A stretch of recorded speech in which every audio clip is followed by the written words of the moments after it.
જય માતાજી ફ્રેન્ડ્સ. શું બોલ્યો તો હમણાં તું?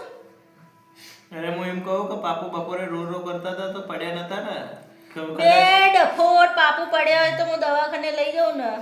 અહીંયા કે હાથ ઉપર હાથ ધઈને બેહી રહું. અરે પણ પેલી વખત પડી ગયા તો તમે એમ કે બીજી વાર કહીશ તો બીક લાગે. તમે બીવાતા હશે એમ કહેતા. મારો વિડીયો ચાલો, હું વિડીયો બનાવવાનું વચ્ચે ભેડા ના વાળીશ તું. અરે એવું કેવું હોય તો કહી દેવાનું એમ કહું પડી તે મને કઈ તારી બીક લાગે? પણ તારે બીક ના મને તારી બીક લાગે એમ? એ તો લાગે બી ખરી. ના ભાઈ ના, એ સપના જો.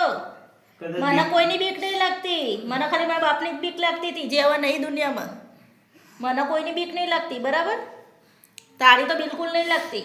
હા. પતિ હૈનો મતલબ એવો નહીં કે હું તારે બીવું ને કરો અહીંથી હેડ હેડ. હા. હા એ પાછી બીવડાવા. હારી મને ભાઈ. મારા છોકરાની વધારે ચિંતા હોય, તને નહીં. એ છોકરા માટે કહું છું તને.